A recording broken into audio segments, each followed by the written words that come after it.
Greetings, mighty companions. Hello, family and friends. A little bit late, but here we are again on Sunday night. Better late than never on Sundays. Well, you have tuned into Transforming Relationships Through A Course in Miracles with Quinn and Anna Kujawa. And we are going to be reading from A Course in Miracles today and seeing what it has to say about relationships and how to allow them to be transformed from fear to love. That's what we talk about on Sundays. All right. I love it. Sunday nights are my favorite class. Oh, right on. Right on. Well, it sure is a practical subject. Yes, it is. Practical subject matter because we're all in relationships and typically it's our relationships that give us the most stress and the most joy. So, yeah, we say this often. It doesn't just have to be a relationship that, you know, as a married couple or you're engaged to be married or your boyfriend and girlfriend or you're dating. It can be a relationship with anything, with your job.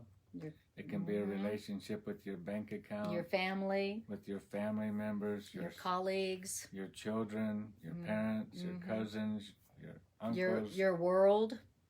So whatever that you're struggling with in relationship with, that then the Course comes out with these tools that we can use to tinker with those relationships and get them so that they're finally perfectly tuned with the melody of heaven, which means that your relationships will be relationships where you're enjoying those relationships that you're in. That's what all relationships are supposed to be, is something that we take part in helping us enjoy our happiness and the fulfillment of fulfilling our function, which is to be happy. Yes. But if you happen to be in a relationship like us, we try to apply the principles to our relationship, and then you can generalize. You can take those and apply them to whatever specific relationships that you have. Right. That you would like a miracle of peace in. So what relationships do you have right now that you sure could use a miracle of peace and happiness in, so that it's an experience that makes you happy instead of one that makes you angry. So, all right. So we're going to do announcements first, get those out of the way, and then we're going to do opening meditation, asking Spirit to decide for us where in A Course in Miracles we study from today. Okay? Right. So announcements are, Greg and I do 3 Course in Miracles classes a week, all on Facebook Live, and also when we're in Mexico, which we will be tomorrow at Villa de Angel. Sundays, as tonight, Transforming Relationships Through A Course in Miracles. Monday nights, I do my Course in Miracles class, Practical and Healing Applications of A Course in Miracles. And on Tuesday, Greg does his Course in Miracles channeling.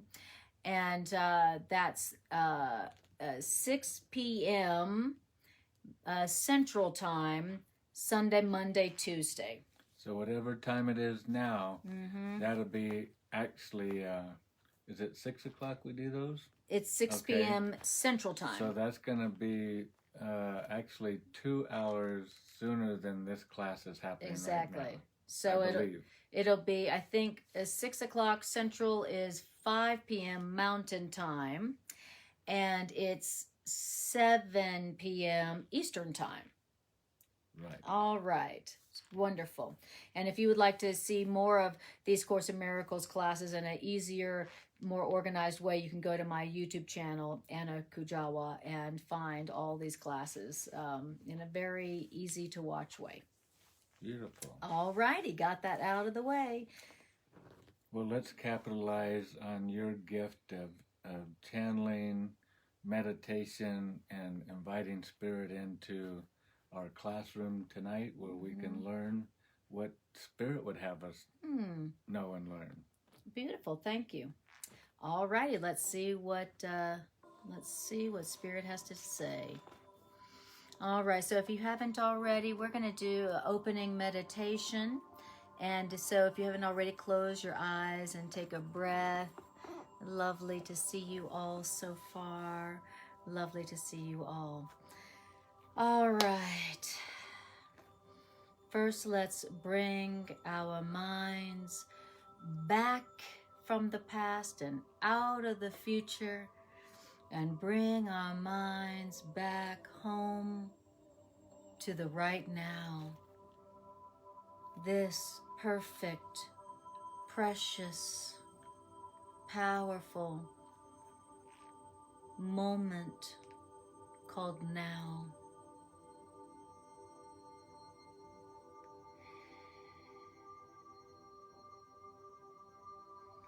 Reminding ourselves that everything I need for peace, for joy, for healing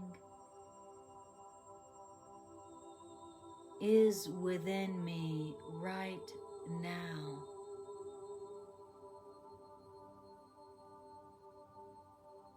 And so we tell our minds gently, it's safe to come back home, mind. It's safe to come back home to the right now.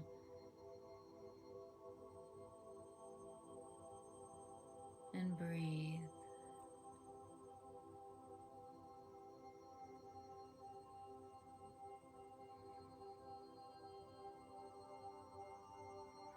Only in the right now can our minds truly rest.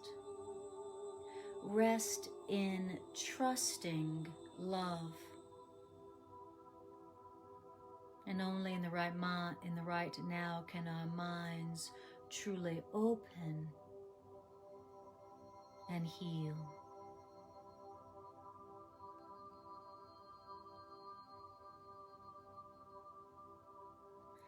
And so we say to our frantic minds, I rest my mind in the now. I rest my mind in the present moment.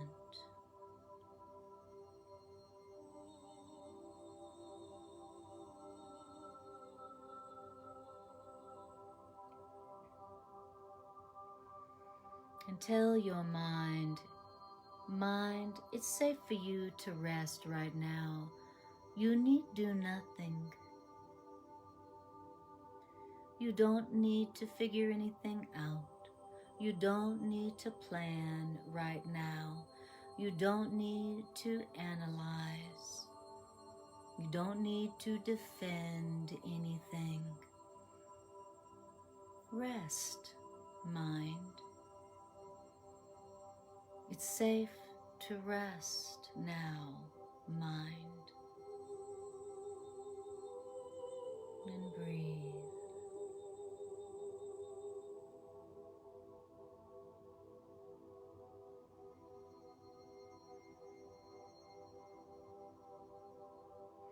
There's something within us that has a divine and limitless intelligence and a divine and limitless love for us. So for just a few moments, let's rest and let it think with God for us.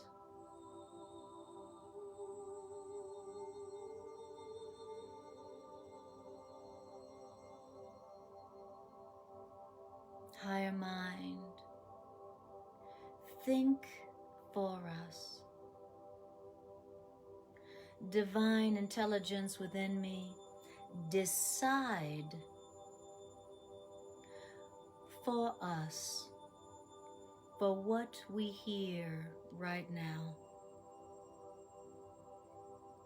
You know what we most need to hear right now, that we might be returned to our natural state of peace.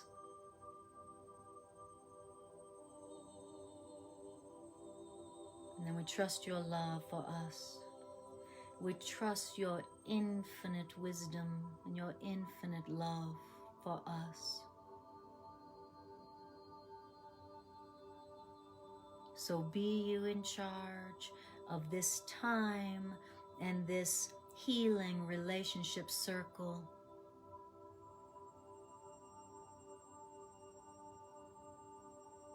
Be you in charge, because we would follow you, loving right mind, certain that your direction for this time will bring us the peace and the healing that you want for us. Thank you for your love. Thank you for your guidance. Thank you for your comfort. And thank you for your healing answers.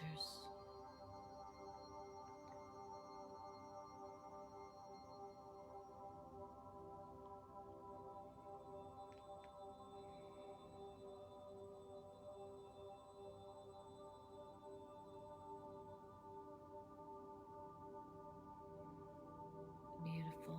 And to that we say, amen. Amen. And a women. All right. Okay. We've asked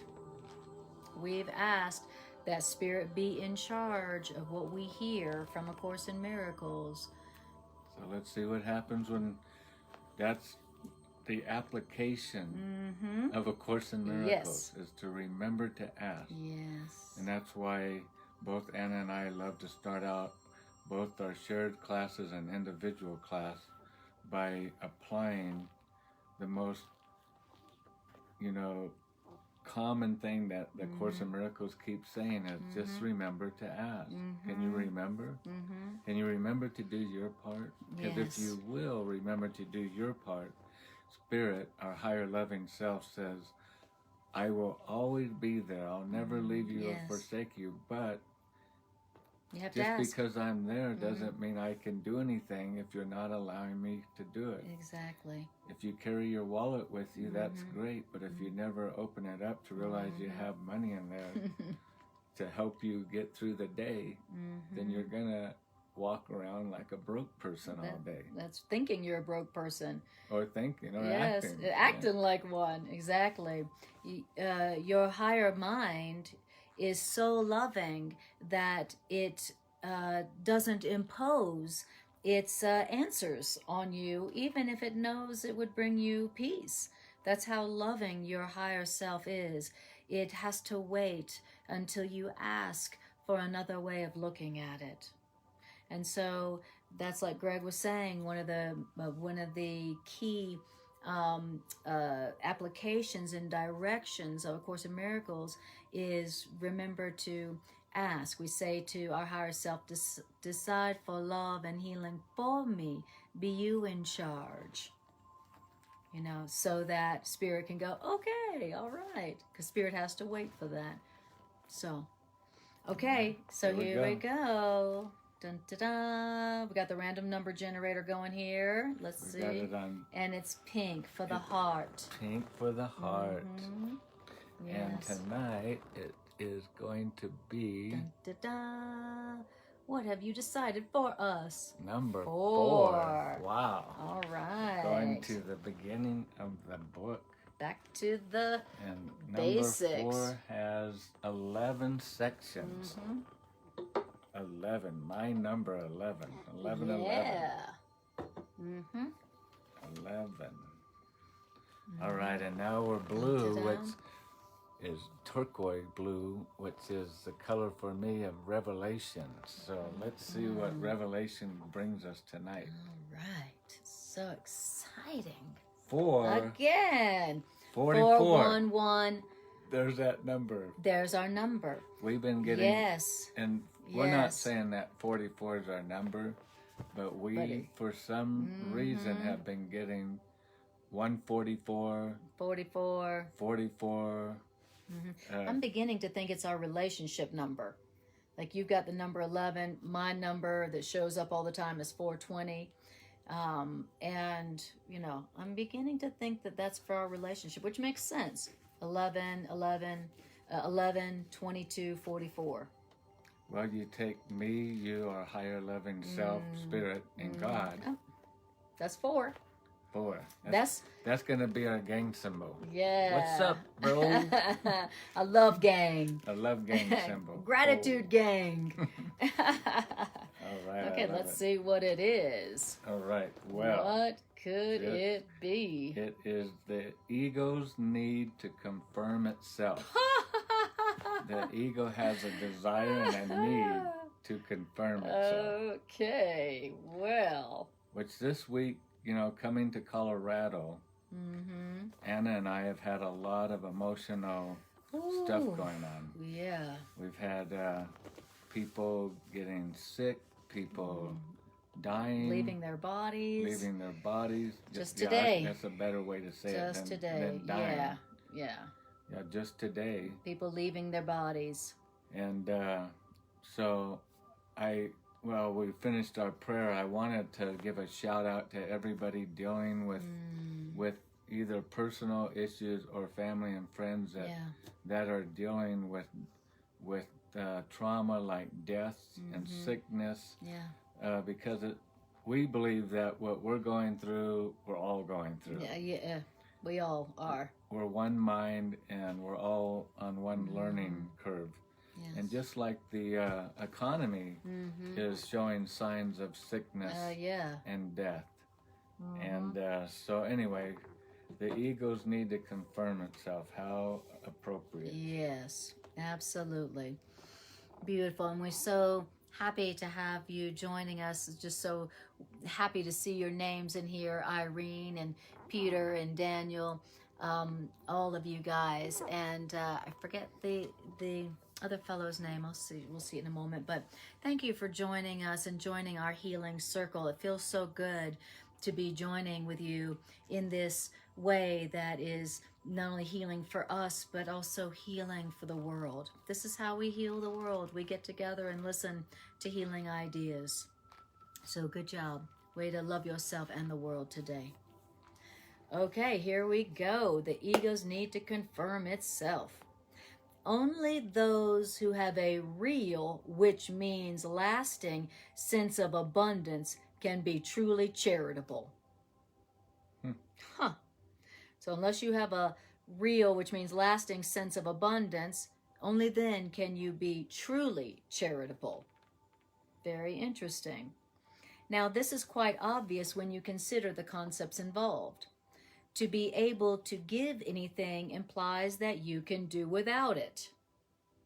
And even if you associate giving with sacrifice, you still give only because you are somehow getting something better. So you can do without the thing you give. And then here's a quote: giving to get is an inescapable law of the ego, which always evaluates itself in relation to other egos. And that's why the ego is therefore continually preoccupied with the scarcity principle, which gave rise to the ego. So where did the ego come from? The belief in scarcity. The belief that there ain't enough to go around. That's where the ego came from. And so it's saying here that unless you believe that you have, that you're not in lack, then you can never give. You can never be truly charitable. You can never give without a sense of sacrifice.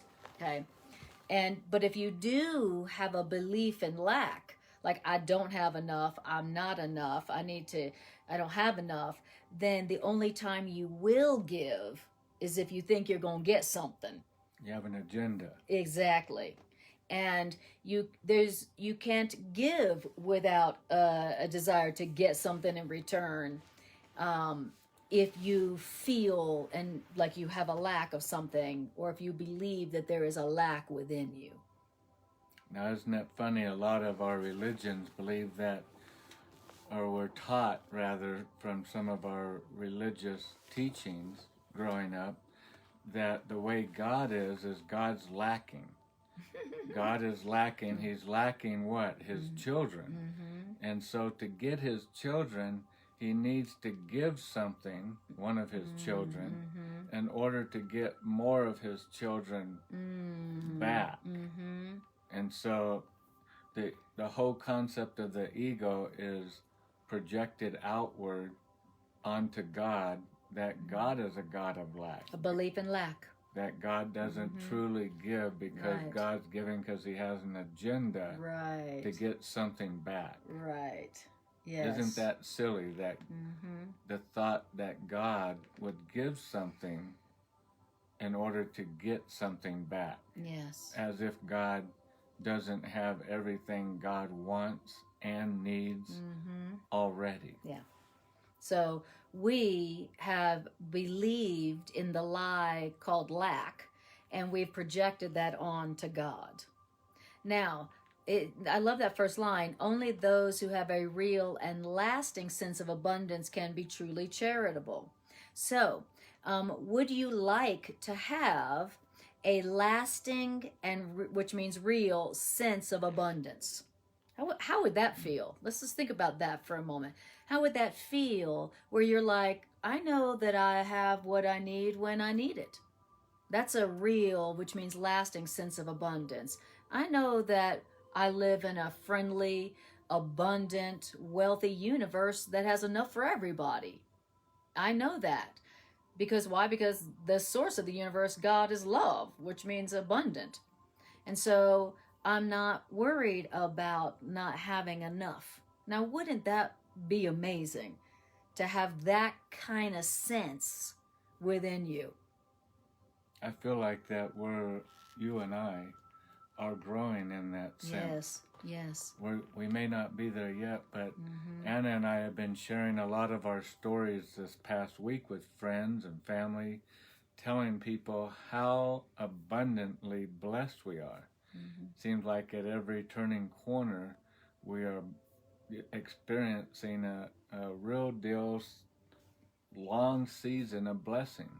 And when you're walking in a pathway where you just feel like God is just showering you constantly with blessings, it is so easy to give. It's so easy to be charitable. It really is, because you're just filled with this confidence that you can't, we kind of feel like this attitude of we can't outgive God. We're not really trying to do that, but we certainly are becoming more and more charitable because we know that the cup is full. We know that God only gives, and everybody would agree that God has everything, right? God is eternal. God has everything. God's the source of everything, and we know that God gives everything. God only gives and gives everything to all of God's creations. No exceptions, no conditions. So when you know the true nature of God and the universe that God created, then you know that lack is impossible. And Greg's talking about us feeling blessed, but that's not coming from Greg and I feeling like God is blessing us. That's coming from knowing that God is giving everything to all of God's creations all the time. And the only lack that may appear here and there is the children of God saying, no, I don't deserve it. No, I don't deserve it. And that's the only so-called source of lack.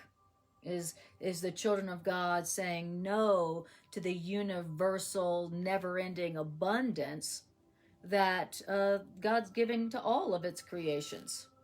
And thanks for saying that, because you really clarified. Anna's really clarifying and highlighting really a much better way of saying what I just tried to say. A better way of saying what I just said was our awareness. It's not that God's blessing us more right now in this season. Right. Our awareness has expanded more in this season Yes. to be aware that God is blessing all the time. Yes. God is blessing you, Yeah. your family, your friends all the time. Yes. And we slip into this, brain lock where we can't seem to be aware of that. Mm-hmm. And so when we're not aware of it, it's easily to be deceived by the ego to think things aren't going so good. Right, that where lack seems real. And it's going to go on to talk about that the only thing that makes us feel like we don't deserve what God is giving all the time without limit to all of God's creations is the belief we don't deserve it. And what makes us believe we don't deserve it? If we're not giving. Mm-hmm. When we're not being truly charitable and giving, then we don't believe we deserve it. Then only a lack appears real in the universe or in our life. Mm-hmm. And so, and then, what is saying here something very interesting about giving, and that is that if you believe in lack, if you believe that there's a lack in the universe, like God only has so much to give, and God only gives to some of God's children, and you got to be favored by God or blessed by God, or you gotta, that there's only if you believe that there's a lack in the universe, or I said when you believe there's a lack in the universe, then you'll only give if you think you're going to get something back. So you won't ever be able to be truly charitable. If you're giving to get something in return, that's not charity. That's not true charity. Even if you're giving to somebody thinking that God will bless you because you gave to somebody, that's not being truly charitable. That's still giving to get. And that's giving with the attitude that you're lacking. Right. And that you need to receive. Exactly. Rather than giving with the awareness that I have everything. Yes, exactly. Exactly. And if God's not on a budget, which I don't think he is, no, then his children are not on a budget. Exactly. And the whole it says giving to get is an inescapable law of the ego which always evaluates itself in relation to other egos. And that's why the ego is continually preoccupied with the scarcity principle, which gave rise to the ego. So what your ego is, because it's the part of your belief system that's continually preoccupied with lack, scarcity. That part of us is like, oh, I don't have enough money, and I don't have enough time, and I don't have enough love, and I don't have enough friendship, and I don't have enough specialness, and I don't have enough of this, and what if I lose that, and I gotta keep this, and I gotta hoard that, and I gotta hoard this, and I gotta hoard that, and I gotta protect this. That is your ego, which is continually preoccupied with the belief in scarcity. And whatever we believe becomes our experience. Yes. So, and another thing, talking about the way a lot of us were raised in our religious beliefs, we were raised to believe, to give, and when you give, we were taught growing up, you'll get back, more, as if you were lacking. And so we were kind of taught like God is a H&R Block investment group where, we're going to invest in God 10% of our money. And if we give 10% into that investment, that investment will have a good return. And for some of us, that return we were taught will be 30%. Wow. Some 40 and some 60%, as if God's going to go, well, I'm going to give you 60, even though I gave Sally over here 30. But you never know what that return's going to be. You're just taught it's going to be more than your original investment. Whereas this is really a different way of changing our mindset, which is what the Course in Miracles is all about, is changing our belief system, changing our mind about it, which is we're giving because we already have everything. Right, not because we need something in return. You know, the Course says that when you give something out of a sense of scarcity and lack, that's the concept, the belief you're giving out of, that what you're doing is, it's like a bargain. You're like, okay, here's a bargain. I'm going to give you a little bit of that in the belief that I'll get back a little bit more, like you were saying. And so if you're giving out of a sense of lack or scarcity, it doesn't matter how much your return is, 10, 15, 30, whatever. It doesn't matter, because whatever you seem to get back in that bargain, you're still not going, it's not going to satisfy you. You're still going to feel like you don't have enough of something, you know. And that bargain stems off of, I can see how this is saying it's the core of, you know, the belief system of the ego. It gave rise to the ego. Yes. The whole concept that you don't already have everything. Yes, right. That I would need to give so I can get. Right. So. Exactly. What gave rise to the ego belief system, all the ego's thoughts, the scarcity principle. The belief that you, who are created by an infinitely creative, powerful creator, could somehow be missing something that you need. You know, that's ridiculous. Once you really know the true nature of God, our creator, then you realize that the idea that God could have created a creation that was needing something that maybe it couldn't have unless it made a bargain, you know, that's insane. That's ridiculous. And she says, God Inc. I love that. God, yeah, Diana. I like that. But it might be God LLC, because, you know, God doesn't want to get sued. Yeah. In case the returns aren't, you know, what you thought you signed up for. Yeah, so, you know, practically speaking, in any relationship right now where you are experiencing some lack, okay? I'm not feeling enough of this, I'm not getting enough of that, I don't have enough of this, I don't have enough of that. Be aware of the belief system that gave rise to that. So instead of going to the plan of, okay, well, I'll give this, and then that means they're going to give back like that. You know how we do in our relationships? They're like bargains so many of the times. Like, you know, what do we say about, you know, a good relationship is based on compromise? Meaning, you know, okay, I'm going to give up a little bit of this so that you can give me some of that, and, you know, we'll work it out like that. And when we've got the right balance of the compromise, then we say that, you know, we are having peace.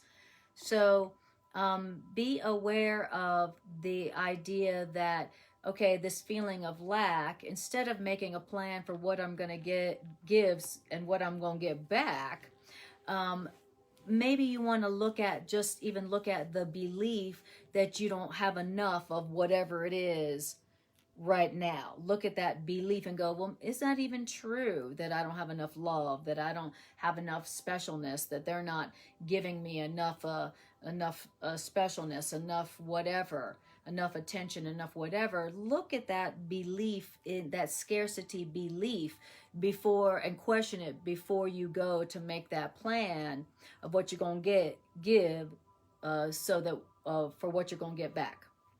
You're really on a roll tonight. I'm telling you. Because I was thinking of the giving on, like, you know, worldly. But I love how you turn that into the relationship, because that's what it really is all about. Yes. Is when we're giving in our relationship, a lot of times, like you said, we're in a bargain. Yes. Well, I'll give you this, but your freedom and letting you have your Tuesday night bowling, honey. But, you know, it's going to cost you this. What are you going to let me do? I'm going to have my girls' night out on Saturday or what? And so what about thinking about giving? Yes. Knowing that they don't need to give you anything. You already have everything. Why? Because we're in relationship with Creator. Exactly. And if you already knew that you already had everything, all the love, all the value, all the beauty, all the power, if you really already knew, if you knew you already had that because of the relationship you're in with your source, then how much more would you be giving to the people you're in relationship with? And when you give to the people you're in relationship with, truly without asking or needing anything back, you're truly giving to them without a desire to get, the hidden bargain. The people in your life feel so much gratitude and love for you. It feels so, nothing feels better to them than receiving something that is, without, it doesn't have a hidden hook. So when we're in confrontation in our relationship, and let's say I come to Anna and I'm trying to, take her innocence from her to get something so that I can feel more innocent, and her giving me back instead of attack back or trying to take my innocence. She doesn't need to take anything to get her innocence in that, confrontation. Rather, next time that's presented, how about we try just giving that person their innocence back, even though that's not what they're giving us. And a lot of times when I'm not giving innocence to me, I feel like, well, I'm lacking now. I need to get my innocence, and the only way I'm going to get it is to defend or attack back, and that way I'll get to keep my innocence.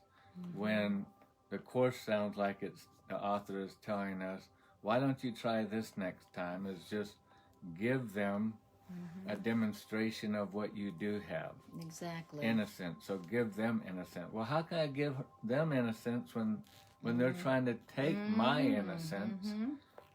Well, try it and see what happens. Exactly. And maybe when you're feeling that feeling of lack that you're projecting onto them, if they were different, I'd be happy. That's all that how you're lacking something, and they're the ones who, are responsible for that. Before you try to get them to give you something or change so that you can be happy, before you try to get something from them, maybe say, God has given me everything. God has already given me everything. God has already given me all the love, all the worth, all the value, all the power, all the peace, all the joy, all the abundance. God has already given me everything. I don't need to go get the love, get the value, get the worth, get the attention, get the specialness from fill in the blank. I don't need to get the validation from them. If I already have all the love and power and worth and beauty, then I don't need to go get that from Greg. If I already have that within me. So, of course, in Miracles is trying to help us to remember what all we actually have as a creation of God. And everybody has it equally all the time. No conditions, no exceptions. So before we go out and to try to get, or to try to give something to try to get, let's try to remember the truth about ourselves. God has given me everything. Would you be willing to role play one? Sure. You mean in front of all these beautiful beings? Well. Sure. Let's say we just had this is just a simple, silly story. Let's say that Anna said she was going to come home at 4 o'clock today. And I asked her on the way home, baby, would you pick up a loaf of bread for me? And she comes home and it's 5:30. And so as she walks through the door, and what's she walking in with? Everything. She had her innocence, which wasn't given by me, it was given by God. And so as she comes through the door, just as one of those simple things in life where the ego wants to be recognized, to get power. And so what's going to happen? I'm going to go, you said you'd be home at 4. It's 5:30. Where you been? And, well, I had to do this and I had to do that. Okay, and so I'm all grumpy and whatever. And then we walk into the kitchen. I said, well, did you get my bread? Oh, I forgot to get your bread too. What? And then the fight starts, right? Well, so a Course in Miracles student, what would be a good response, do you think, as the person's now telling you why you're not innocent? Yes. What do you think a good response in that situation would be? Well, that's a great question. Well, the first thing that comes to mind is if you were like, well, you didn't bring my bread and you were late, like, what were you doing? You know, immediately what I feel is I don't feel innocent anymore. I feel guilty now. I feel like I feel not innocent. And most of those stories will also go along with, it's just like last week I asked you to pick up, and you forgot. You never listened to me. And it's always, you Yes. always, or you That's never, right. starts turning into those type of things. Exactly. And in that situation, what I often feel is I feel guilty, and I feel like I don't have innocence anymore. I don't feel innocent anymore. I feel guilty. And so now I could attack back to get my innocence from Greg. Well, what about when you forgot about such and such and you were late and you didn't even call? Now I'm going to give Greg some guilt to get my innocence. Or you'll remind me of something that Else. I did last week. Yes. Whatever. Yes. Because I'll give you plenty of opportunities. Of course. And so you'll try to take my innocence. Exactly. And so I'm going to give him guilt to get some innocence back. Now, in that situation, if I don't want to continue feeling the guilt and the anger, what I could do is, instead of trying to get my innocence from Greg, I could remember I remain exactly as God created me. I am still innocent. I'm still guiltless. I still have all the innocence. I still have all the worth and the value that my Creator has given me and is giving me still.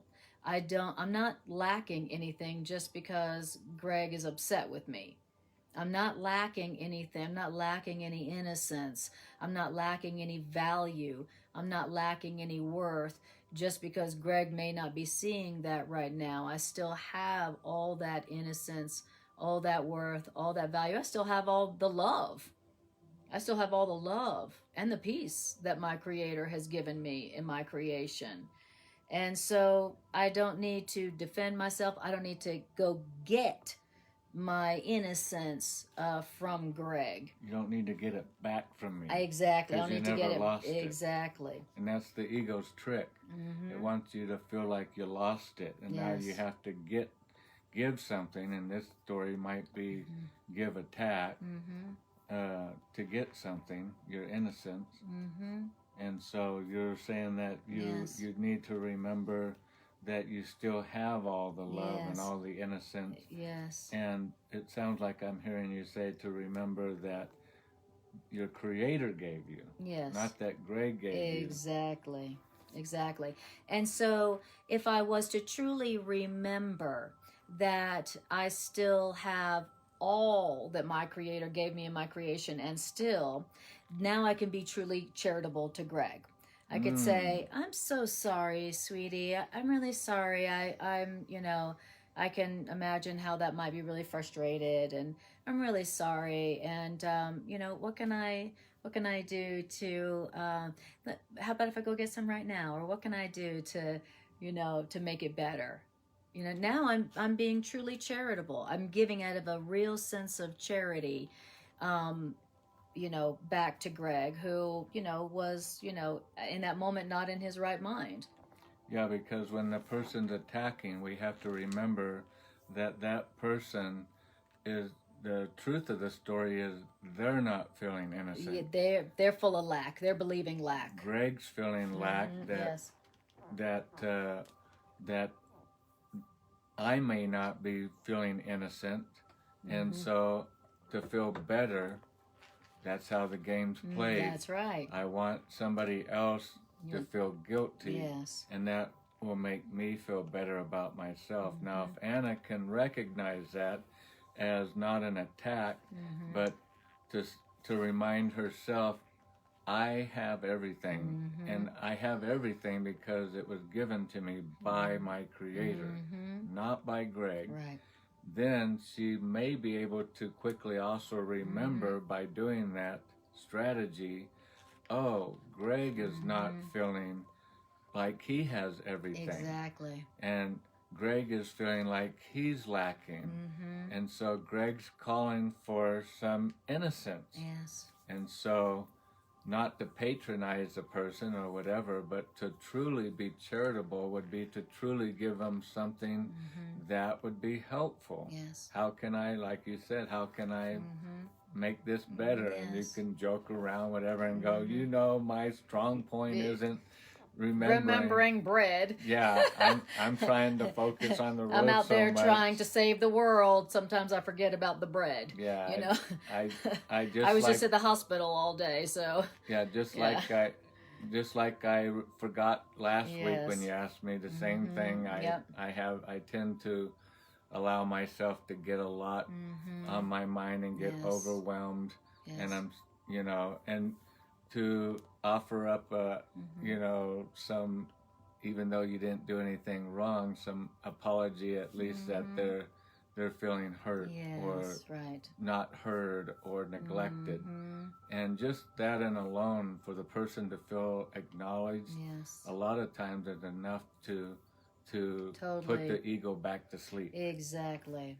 To sedate the ego. That's what it means to give.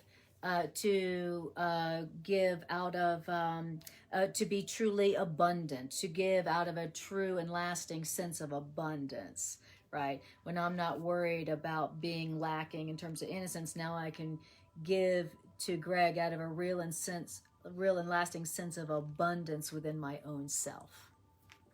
And before we start on paragraph 2, did you get the bread today? Nope. But did you ask me to get some bread? No. Okay.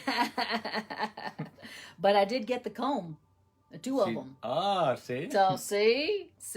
And it's see, a miracle. I asked It's a her miracle. to get a comb the other day. Yeah. And a lot of days ago. And she had forgotten. But what we're truly trying to learn, as we say every week, we haven't perfected it. What we're trying to learn is when she told me she didn't get the comb, and I'm, needing a comb in that very moment that I asked her. My hair's all tangled, and I needed a specific comb that I asked for, and but I truly, and I know that's a little silly story, but I didn't get upset and think, well, she doesn't think about she doesn't listen to me. She doesn't care about what I need like I care about what she needs. Now, the old Greg, meaning the one that didn't understand how these principles work, that guy, he very well might have been tempted to attack her. Yes. Or at least subtly try to make her yes. feel guilty a little bit, poke a little guilt in there or whatever. But I'm getting more and more, and I know Anna definitely is, because the attacks are far fewer and wider. Yes. It's not even a temptation anymore because we know the effects on the other end, and we're tired of those effects. And you have been developing a real and lasting sense of abundance. You have been becoming more and more aware and having a real and lasting sense of abundance, and it's enabling you to be more truly charitable to me. so that when I forget to get you something that I said I was going to get you, now you're like, okay, whatever. It's enabling you to be more truly charitable toward me and to everybody else. Mm-hmm. Because now you're feeling more abundant within yourself. Not just materially, but more joy, more sense of value, more sense of worth, more sense of abundance. Mm. So beautiful. So would you like a real and lasting sense of abundance so that you can be to give in a truly charitable manner? This is how to do it. All right, beautiful. So now we're going to go on. Beautiful. Jeannie says, we are not responsible for the ego's mistakes. Exactly. Hi, Jeannie. Hi, Diana. She says it illustrates the principle perfectly. Beautiful. That story illustrates the principle. Beautiful. Thank you so much for the role play. Those are so great. Don't you guys love the role play when we role play out the ego? So ego and spirit, it's so fun. Yeah. Okay. Because A Course in Miracles is talking about everything that we all deal with all the time. Mm-hmm. And it's not some obtuse, philosophy. It's talking about what we go through and deal with all the time. And it helps sometimes to really see it in a practical way. Mm-hmm. Practical examples. Beautiful. Okay. Now we're on pleasure 2. This is the meaning of... Did you say pleasure too? Which paragraph 2. Oh, did I say pleasure but too? I think it's because that's because there's a pleasure. word right there next to that. Pleasure number 2. All right, we're on a roll. I was just saying that to get everybody's attention. It's like got to use the ego to get the ego. All right, paragraph 2. This is the meaning of Freud's quote pleasure principle. So Freud was the most accurate ego psychologist we ever had. So he got that down. He knows how the ego works. Although Freud would not have preferred this description himself. The pleasure Dude, principle. You got the ego down. Okay. And when it's talking about, the Freud came up with the pleasure principle. And what was it that we were just talking about in paragraph 1? It's where the ego only gives to get. And that the ego is always coming from a sense of lack. The ego's like, I'm lacking. I need to give just so I can get. Okay? That's like the pleasure principle in Freud's philosophy, which Freud got right about the ego. The ego only gives to get. Give attack to get innocence. Right, and it will only give from the little that it thinks it has if it thinks it's going to get some more back. That's how the ego operates, and Freud got that right. Freud's ego was a very weak and deprived concept. So Freud's ego was just like our ego. The ego sees itself as deprived and weak. And that's all the ego. The ego came from that belief. I'm weak and I'm deprived. I'm weak and I'm deprived.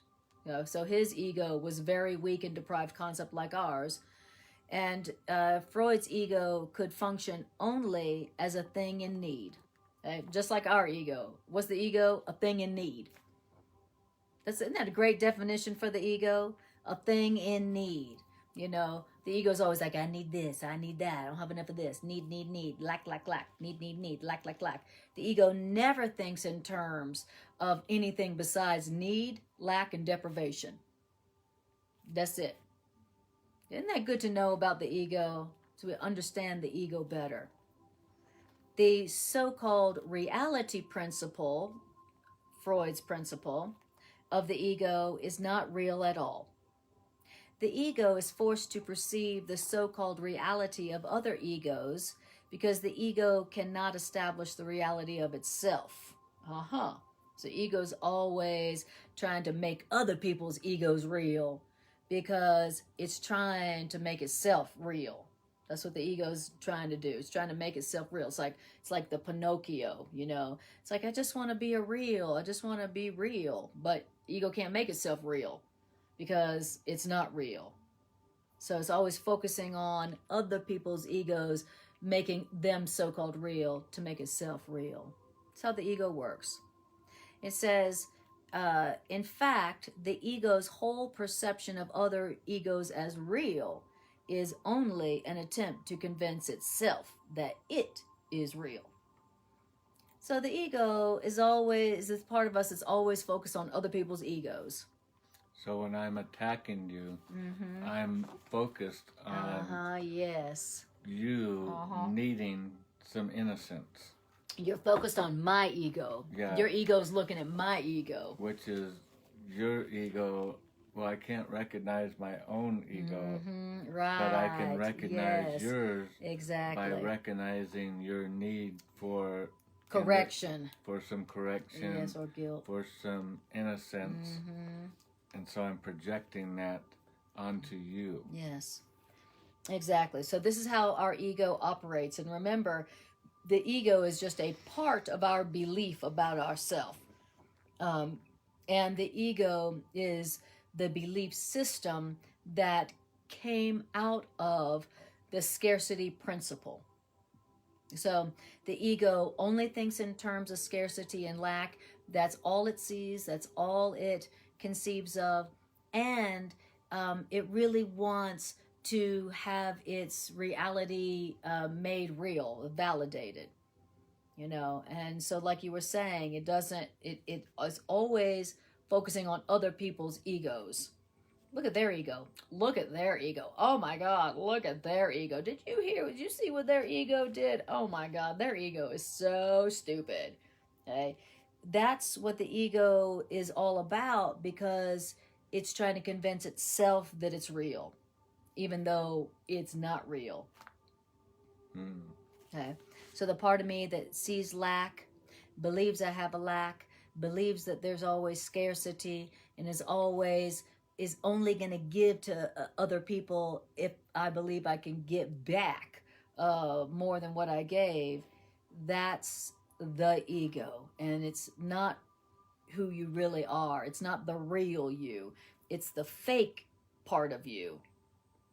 You know, it's just a belief system that you've learned that is not true and is not real.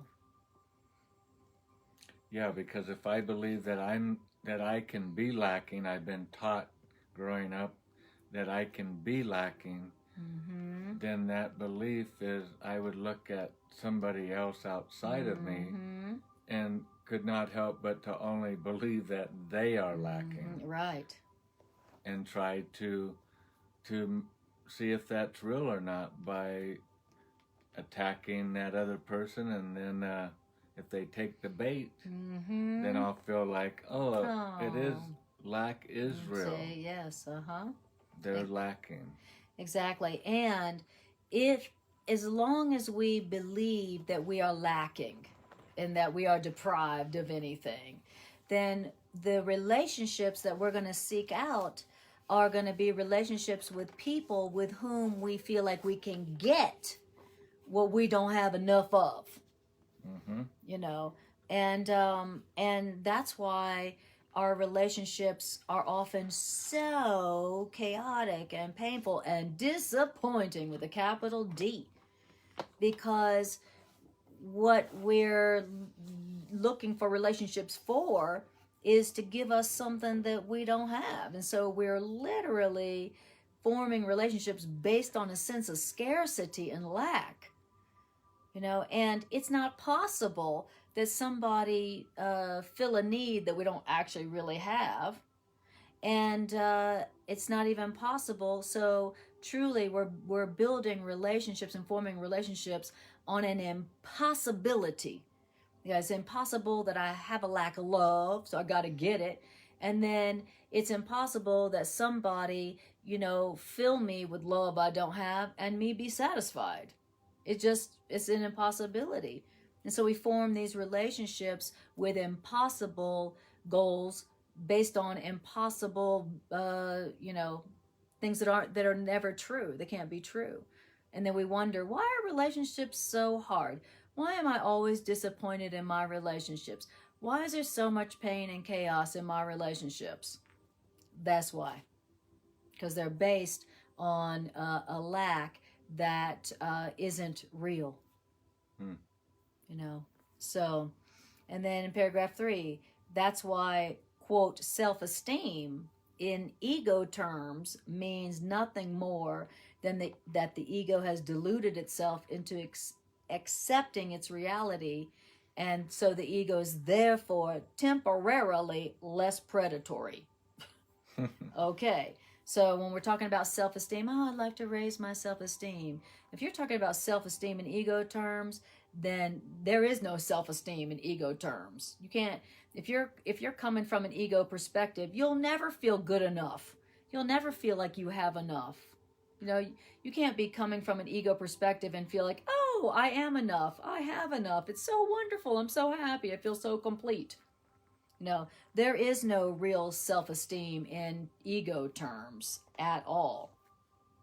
And in this case, self-esteem in ego terms just means that your ego for just a few minutes has deceived itself into feeling like it's real and it's got its needs met, so it's temporarily less predatorial.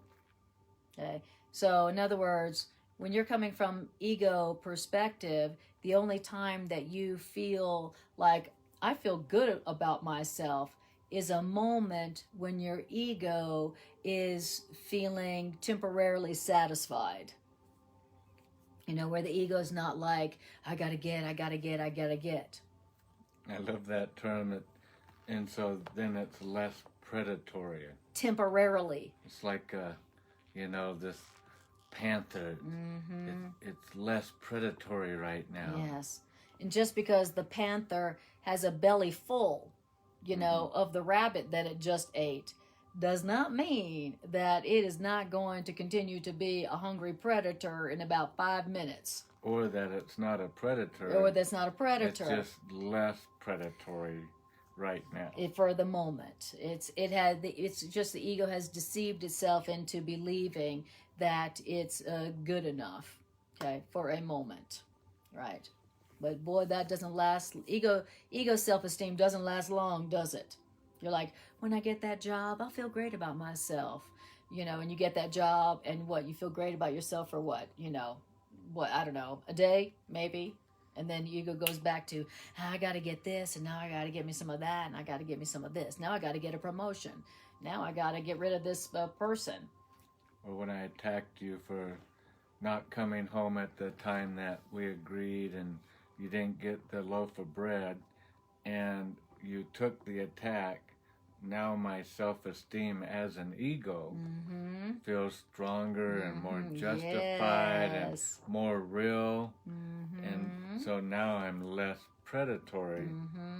But as we read on the next sentence here, yeah, but ego self-esteem, which is fake self-esteem, is always vulnerable to stress. And what is stress in ego terms? Well, stress is a term which really means that a condition has arisen in which the delusion of the ego's reality is threatened.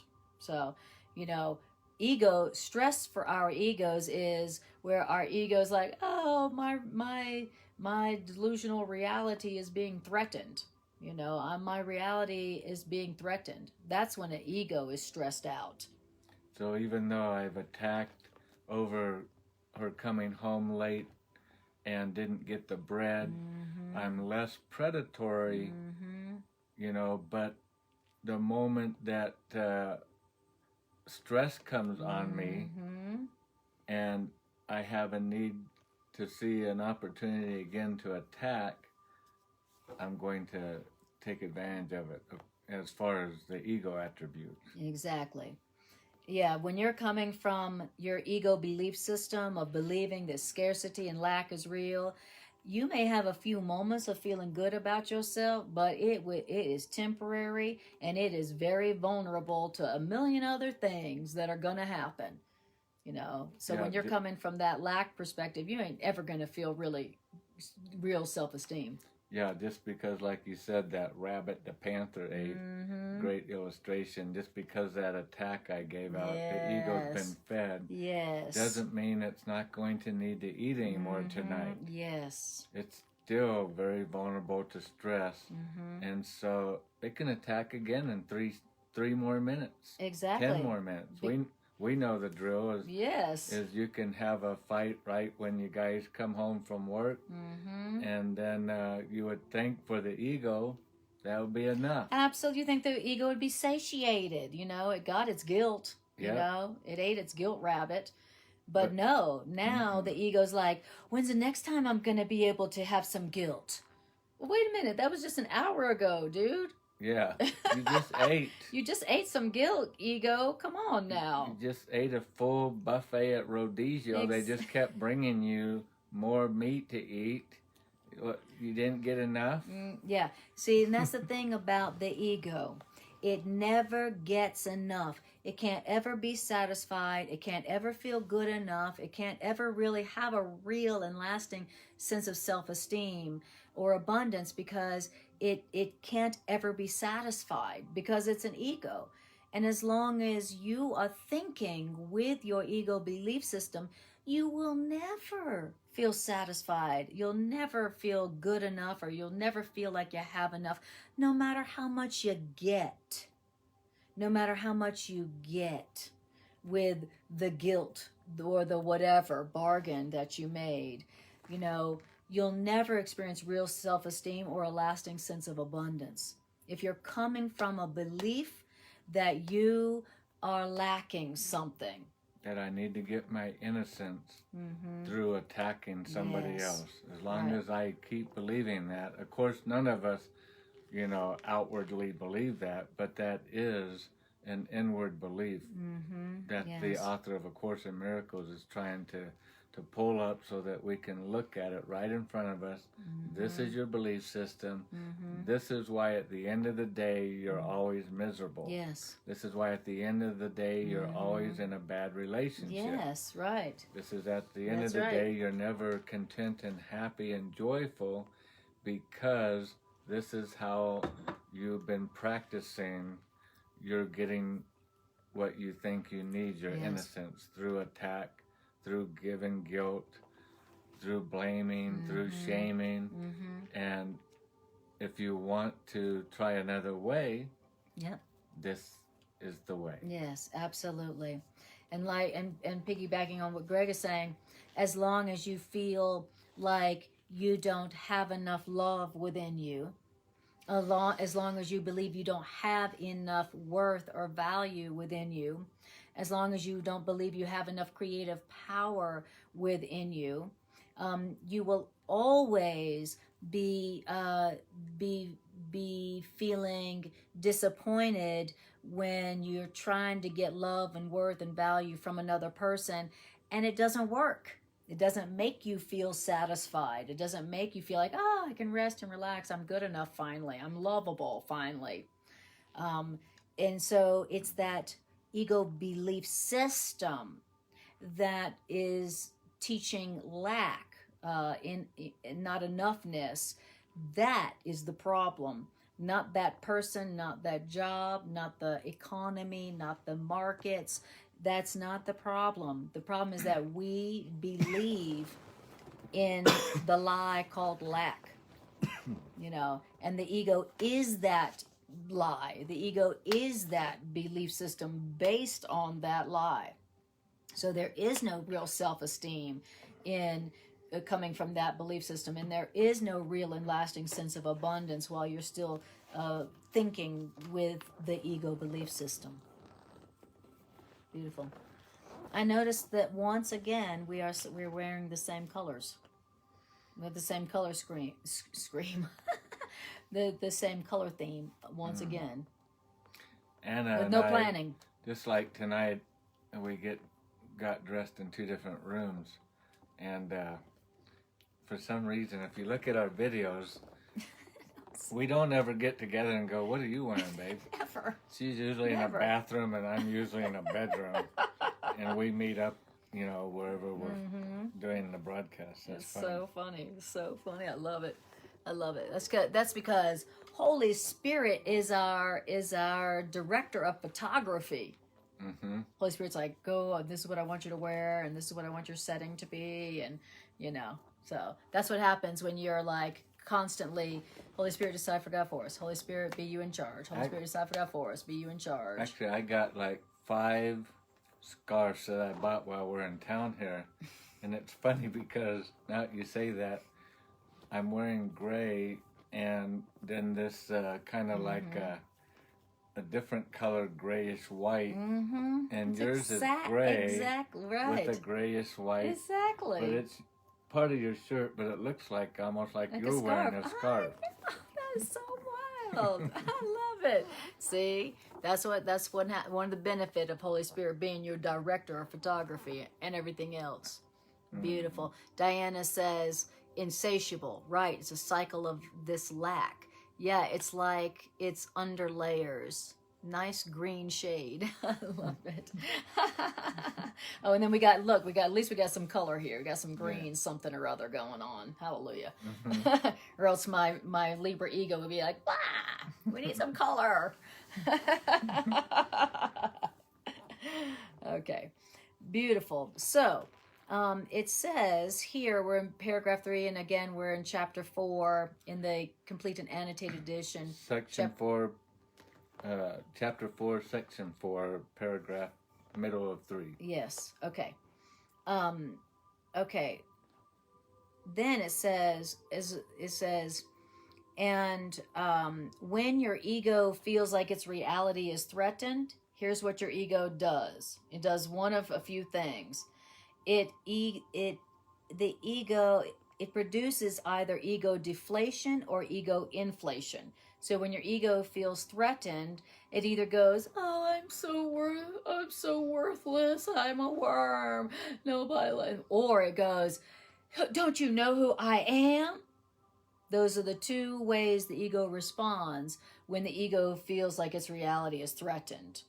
It either goes for the I'm less than, or it goes I'm better than. Okay, that's the two responses that it chooses from. Okay. Now I just want to say what the Course is getting ready to do right now is it's getting ready to give you a forewarning. So now I've attacked Anna. Why didn't you come home on time? Where's my loaf of bread, woman? And now Anna's responded back, not the way that we've been taught. Right. My ego feels threatened. But rather in a loving way. She remembered the Course. She remembered that her innocence doesn't come from me, that it comes from God. Yes. And so she doesn't return attack.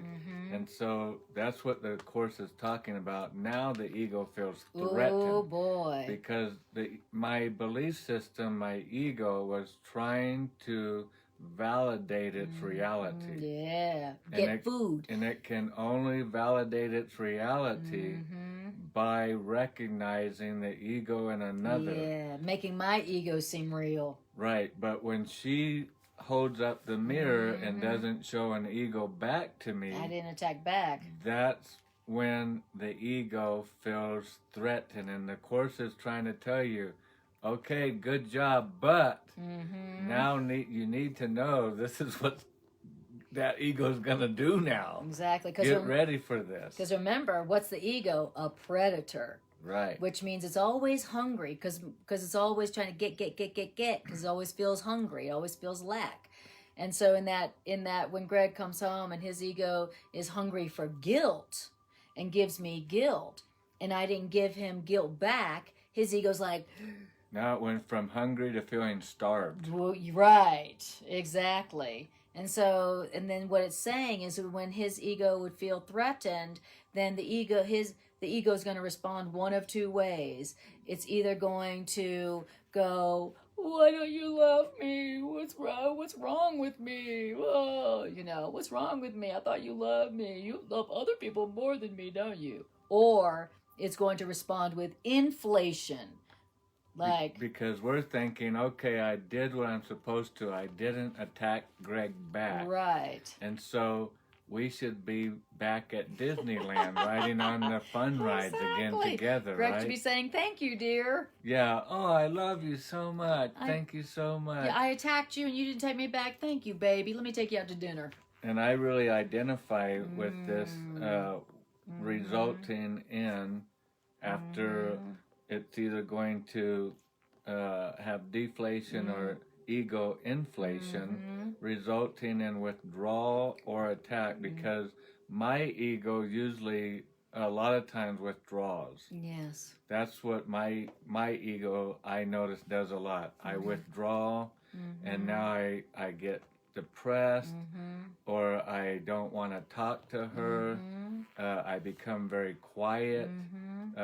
I might not even be moody. I'm just, you know what I mean? I go into silent Withdrawal is the perfect word for it. Yeah, withdrawal. And for me, I know myself well that when I have something bothering me, and if she asks me what's wrong, I'll just tell her I'm processing something, you know, because I don't want to talk no more. But he wants to withdraw. Yeah, I want to withdraw. My ego wants to separate. That's part of the ego's separation card. Exactly. And so that's the ego's two cards. You know, the ego has two hands it plays. It's either withdraw or attack, you know. When the ego feels threatened, okay? And when does the ego feel threatened? When I've offered guilt and attack, and instead of somebody attacking back, which feeds my ego, they saw it as a call for love and just gave me love. And now my ego's like, Now the ego's very I'm hungry, I'm starving. Oh, I gotta get some guilt. I gotta get some Haven't guilt. had any guilt in 45 minutes from anybody. Exactly. Exactly. So now I'm going to withdraw for guilt, or I'm going to attack for guilt. That's the ego's two hands. When the ego feels threatened. Yeah, she gives me love, and now I'm sometimes in our relationships, you know, we just attack even more fierce. Exactly. And that would be along the lines of, then I start pulling out my arsenal all the times that she forgets stuff that I ask her to get me, and all the other times that she's late, and that's just more and more attack. Yes. Or, okay, fine. Okay, fine. Fine.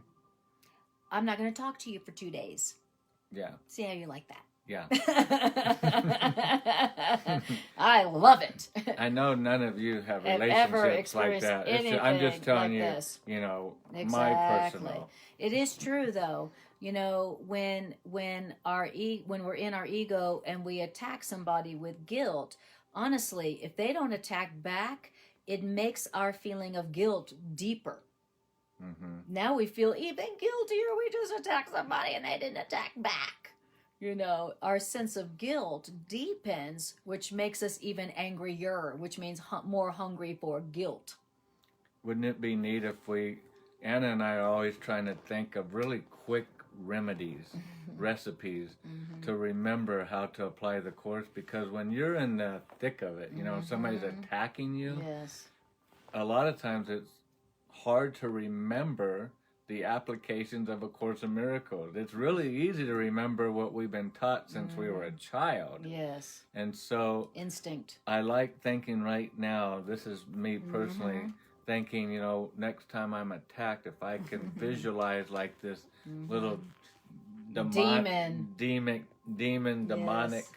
critter on their shoulder, and needing to be fed, and just smiling and offering love back, knowing that I am going to starve this thing out of you. It's not you I'm attacking, I'm attacking the belief system in you. And the only way I can get this belief system in you, help it die out, is to starve it.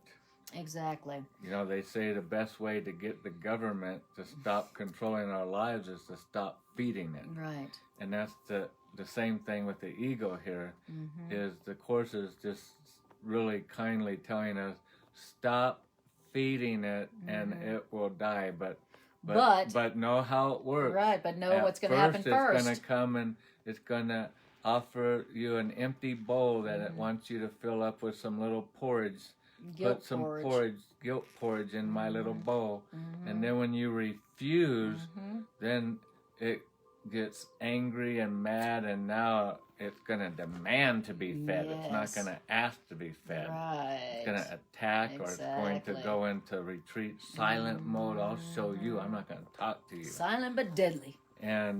But while it's happening, the Course is encouraging us, stay the course. Stay true. The course. Stay the course. Because don't just start, not feeding it and then give in and feed it. Stay the course. Keep not feeding it. No matter if it starts attacking even more and louder. And don't attack back with guilt. Just keep staying the course. Keep staying the course. Exactly. Don't attack back. In my defenselessness, my safety lies. Now we see how that what that really means exactly a lot better. Absolutely. In my defenselessness, my safety lies. Now, when you stop feeding the ego, which means you stop attacking back, do know that it's not going to be all wine and roses immediately just because you did the right thing. You didn't attack back. What's going to happen is, like Greg was saying, is the ego is going to throw a big tantrum. Like you said, it's going to go from, please give me some guilt in my bowl, please. And then when you say no, then it goes from deflation to inflation. And now it's going to throw a big old tantrum with a lot of attack and a lot of guilt to get you to give it some guilt. Okay. And so just know that's the process, so that you're ready for it, you're prepared for it, and you'll be able to not defend yourself and attack back, even when the ego is going off, pulling out all the big guns, poking all the hitting on all the triggers that it knows you have. The people you're in a relationship with, their ego knows your ego triggers. They know them. Okay. And they know, so their ego knows exactly which ego trigger to go bink. And it will do so. It's going to go for all of them. So the more you know about what the ego is and how it operates, then the better able you are to see what's going on and not fall for it, and not be something that just keeps the ego going. It reminds me of the Course talks in one place about how many of us think that this Course doesn't work. Well, it's because we're not paying attention so often as the Course is giving us clear. I like to just think of it as steps. There's certain steps. Step 1, step 2, step 3, step 4. Ego, get out of my door. But most of us, we apply the principles step 1, maybe step 2, but we don't apply the principles to end this war, end the battle. Right. And that's why I love these sections like this, because we're getting really pre-warning of, okay, this is step 1. Step 1 comes the attack or the offering of guilt. Fill my cup up and make me real. And just know, because you replied properly, there's a step 2. That's right. Don't forget step 2. Don't even do step 1 if you're not willing to do step 2. That's right. So they're not talking to you, so 6 hours later, because they haven't been talking to you, you now decide to attack them. Exactly. Because you forgot step 2. And it told you right here, they're going to either withdraw or they're going to attack more. Yes. That's the two options. Not them, but their ego. Not them, but their ego feels threatened. Their belief system that they believe in feels threatened. Their belief system that they're guilty. Right. Yeah, and nobody gives guilt or attack unless they believe they are deprived and guilty. You know, and truly, people who have a real and lasting sense of abundance, they don't attack, they don't give guilt, because they're not perceiving that anybody's depriving them of anything.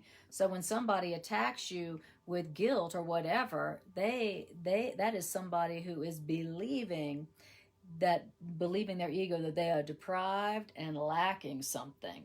Okay, and their ego is trying to get a confirmation. Their ego is trying to satisfy itself. What's the name of the section? The ego's need to confirm itself. Okay, because the ego is not real, it's always trying to get confirmation that it's real. I'm real. Say I'm real. Say my name. I'm real. I'm real. Acknowledge me. Acknowledge me. Look at me. Attack me back. See me. Exactly. That's what the ego's all about. Because it's not real, and because it is a deprived idea. It is an idea of deprivation. And so the ego is always trying to get something to confirm that it's real. And that's all it does. That's all it does. And so whenever you see the ego doing whatever, now you know what it's really up to. It's not that, oh, I didn't bring home the bread, and so that means I'm a bad partner and I should feel ashamed of myself as a partner. I should be a better partner and remember better. What's really going on is that the ego is feeling it's feeling its reality being threatened, and it's trying to confirm itself. It's trying to make itself real. If the ego feels like it's dying, it don't have enough fear and guilt, you know. And Greg and I are ego torturers. Our ego's regularly like, I don't have enough fear and guilt.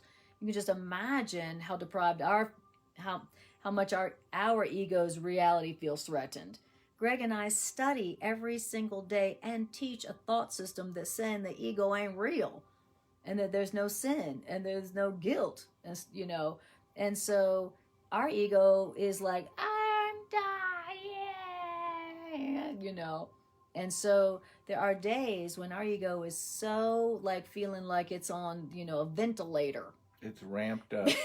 It's so threatened that we've been so loving, realizing we have everything, so charitable, our abundance expanding to the point where we're even giving even more, and we haven't been giving each other guilt or attack for a while, and the ego's like, I'm dying, I'm on my last breath, I'm on the ventilator, I'm about to die. And so now the ego's even more predatorial.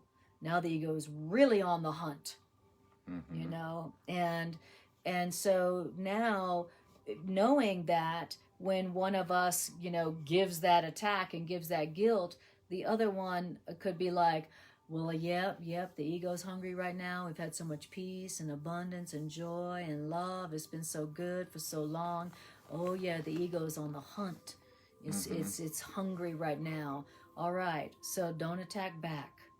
Don't attack back. Give love. Don't attack back. Give love.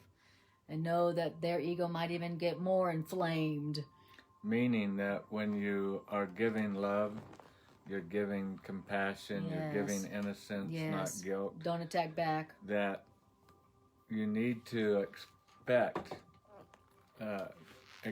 because it's going to happen, that the ego is going to get louder in your head. Yeah, hungrier. It's going to start pointing out what everybody's doing wrong, how everybody's messing up, how all the situations in the world are bad, and it's just going to start pointing out more and more and more, and it seems like it's building up, and on the outside, it can start looking like things are getting really worse and bad. Yes. But that is, that's actually good. That shows you that you're on the right track. Yes. Because everything is getting louder and worse looking and whatever, because the ego is feeling more threatened. The ego is feeling like it's about to die. It needs to point out more stuff. Yes. Exactly. And this is why I say this week has been the week it has been for us. I'm so glad this came up in the reading, because I told you we flew to Colorado for a funeral. We just ended today with a dear loved one of Anna's. One of our mighty companions. One of our mighty companions. Course of Miracles, mighty companions. Just transcended today on to her next realm of learning, and but the week itself, the economy, what's been going on globally with the economy, the impending possibility of war talk, and the ego's just pointing everything out, going, ego's hungry, louder and louder and louder, and rather than thinking life sucks or anything, we're being taught slowly to learn, hey, child of God, you're on the right track. Absolutely. Stay the course. Yes. Stay the course. Yes. What course? The Course of Miracles. Exactly. When you are staying the course and being more loving, more forgiving, less attacking, the ego becomes temporarily more predatorial, because the ego feels hungrier. So just know that, so that when you see that happening after you've been more loving than before, and then you notice that, the temptation to attack and feel guilty is getting really strong, just know what's going on. Hey, did we really start at 7? Yes, we started at 7. Maybe a couple minutes after. Well, we have to finish this paragraph and look at these words at the beginning of 4, the appetites. It's even starting to talk about eating. Exactly. The appetites of the Exactly. All appetites are getting mechanisms representing ego's need to confirm itself. Yeah. The ego is a getting machine that's always hungry. So we need to know that, and that's what it's all about. And its one goal is to confirm itself, to eat, to stay alive. Okay. Now, if it was real, it wouldn't have to eat to stay alive. Okay. Although, all right. Says we didn't finish 3 though. I know. I was just jumping ahead. The ego literally lives by comparisons. What does that mean? That means that equality is beyond the ego's grasp. The ego cannot grasp. We all have all the same. We're all the same. We're all equal. We're all equally innocent. We all have the same. We're all equally innocent. We all have the same. We all have the same, the beauty, power, worth. It's all the same. All equal. The ego cannot even grasp. Can't even grasp that belief system. It would make sense when you remember the ego is a belief system. Yes. That belief system cannot even grasp that we're all equal, meaning we're all innocent. All equally innocent. We all have everything. That we None all of us have are lacking. everything equally. We all have everything equally. There's not some people who have more and some people have less. That's not possible. But the ego, the thought system, like you said, cannot even grasp that concept. Can't even grasp it. To the ego, no. Everybody has unequality. Some people have more.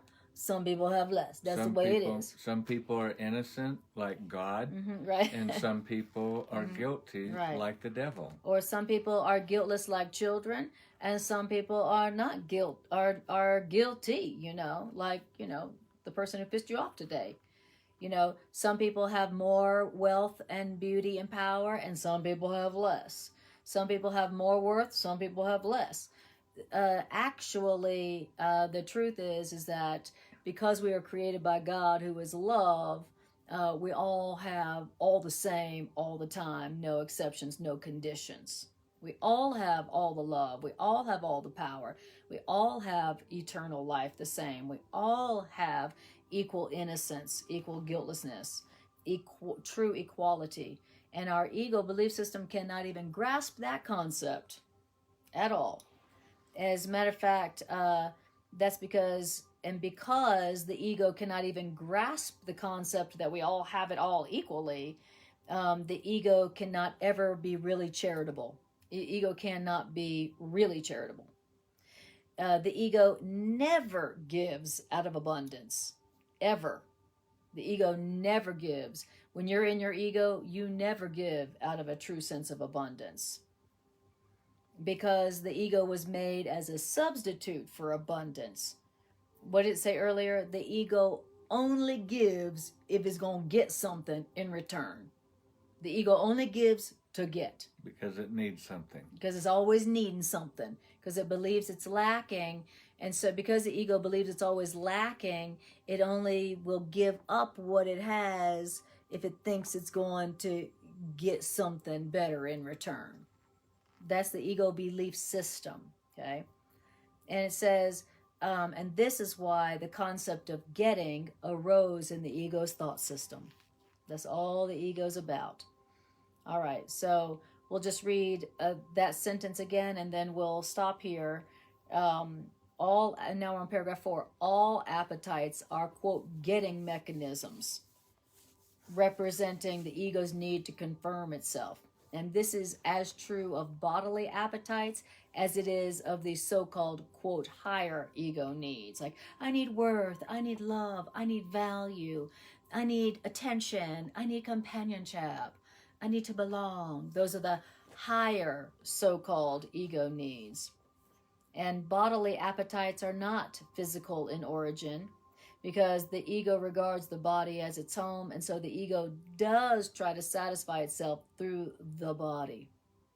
But the idea that the ego can be satisfied through the body, that's even possible, that's a decision of the ego which is completely confused about what is really possible. And this accounts for the ego's essentially erratic nature.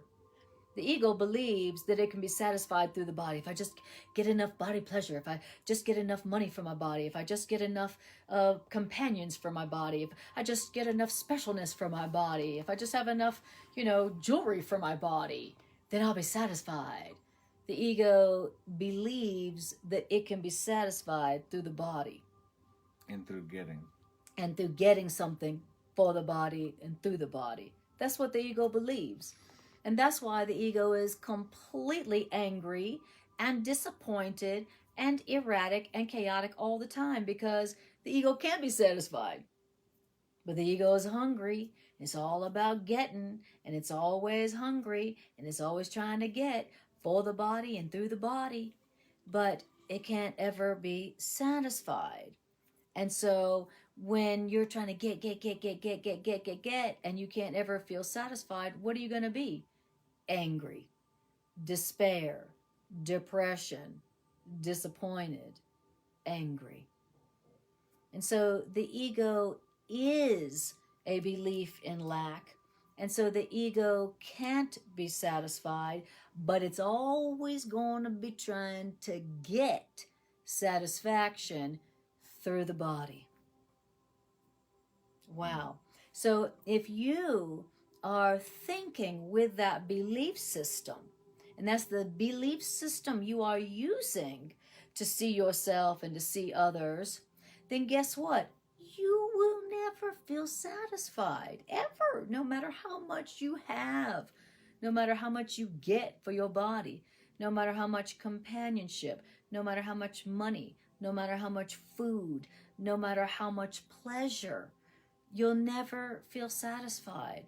And you'll have mountains of things and lots of friends, but you'll still feel like, oh, I don't have enough. I'm still not satisfied. If this were different, I'd be happy. Now, if this were different, I'd be happy. Now, if this were different, I'd be happy.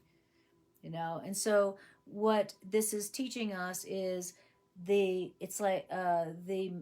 mechanism of the ego's thought system, so that we can stop thinking with it and thinking with something else called our higher mind, with spirit, with love, with truth, with God's thoughts, thinking with the mind of God instead of thinking with the insatiable lack of the ego.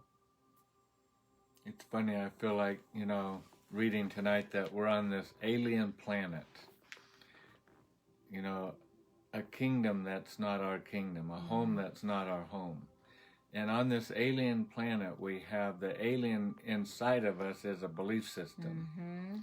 And the only way we're going to get back home to our planet, E.T. go home, the only way we're going to get back home is all of us when we were, hijacked, into coming to this false world, Yes. to this world of lack, was all of us were impregnated by an ego, a little alien being inside of us. And what that alien being is in our mind, not in our tummy, Yes. in our mind, and that's a belief system. And it's so interesting that we're learning from our higher loving self, our creator, come home. You don't belong there. That's not your home. Yes. It's a world of hate. It's a world of destruction. It's a world based on scarcity. It's a world of lack, a world of fear, a world where death seems real. Yes. And come home, and Creator's calling us to come home, and has given us the steps, step by step, every step to take, how to get home. Yes. And it's telling us tonight, quite simply, how to begin those steps, which is to starve it out. Starve out the alien belief out of our mind. The alien belief of scarcity. And get that scarcity belief to die. And then once that dies, then you will experience what you've had all along, which is life. Yes. Abundant life. Abundance, where you have everything that really does make you happy and really does satisfy you, you already have.